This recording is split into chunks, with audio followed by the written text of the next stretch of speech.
make that very easy.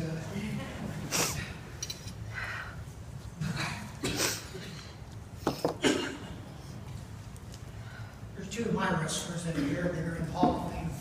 I want to recognize them first off. That's Doug Pearson. Doug was inducted last year.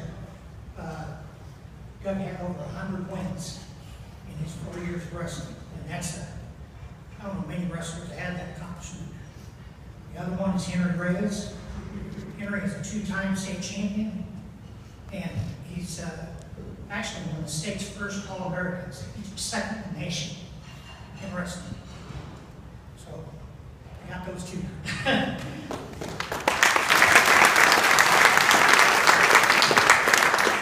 It's an honor to come here and receive this award. First, I want to thank my Lord and Savior, Jesus Christ, for allowing me to be here today. I want to thank my wonderful, awesome wife, Beth, my children, family members, and so many friends. I'm truly humbled and blessed. As I thought back to the beginning and how the sport of wrestling was introduced in this area, credit goes to Sean Ingram, the sports editor at the Courier. Sean took the time to sit down with me and listen to my knowledge and history of the sport that goes back 5,000 years.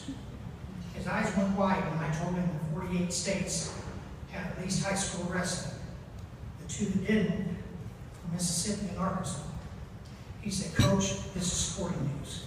Sean did a great article on my first clinic, and the Courier has followed up through the years. Sean Ingram said yes to wrestling. There's no end to the credit that I have to give to the following people. Kathy Ann Grassick, the former director of the L.B. Williamson Boys and Girls Club, and his board of directors. The club purchased our first mat, and even roughed up and used. That mat is still in use today after 35 years.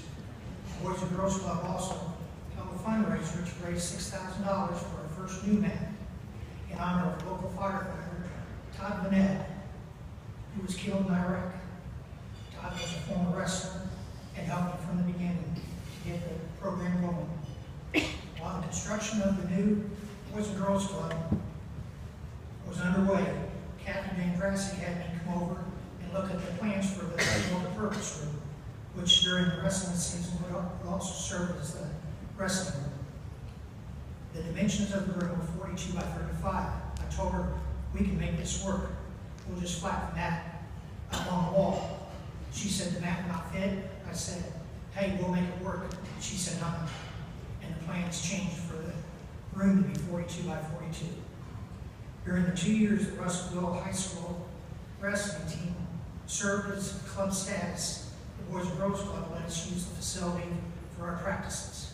Kathy Ann Grassick and the Boys and Girls Club said yes to wrestling. When high school wrestling became a sanctioned sport, we were looking for an adequate facility on Russellville High School property to have a place to practice. A very suitable location was found, but getting it ready was slow going. Somehow, Russellville School Superintendent Mr. Williams heard that and said that room would be ready by next week. And it was. Mr. Williams said yes to wrestling several times. I've had the privilege of working with two very supportive athletic directors, Mr. Jim Dickerson, who saw the potential in the very beginning for this sport. He helped make Russellville High School one of the first schools to have a wrestling program in the state, and helped me acquire the credentials to be a high school coach. And our current athletic director, Mr. Johnny Johnson, whose knowledge, wisdom, and direction has not only helped me, but his leadership has also helped our program. And now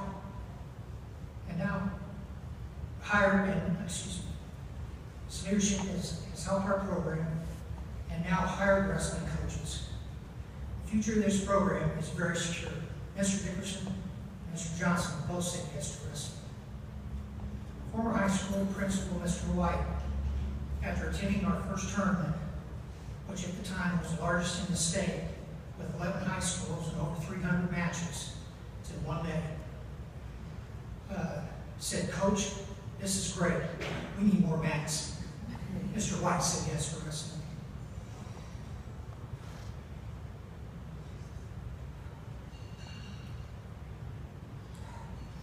For all my endeavors that I've done in Russellville, there is a businessman in Little Rock, Mr. Greg Hatcher, who is the president of the Arkansas Wrestling Association.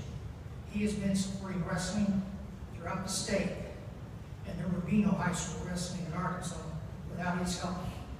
Mr. Hatcher always says yes to wrestling. And finally, you people of Russellville, you said yes to wrestling.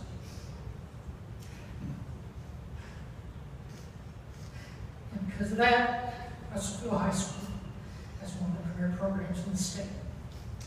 I want to thank you. Thank you very much.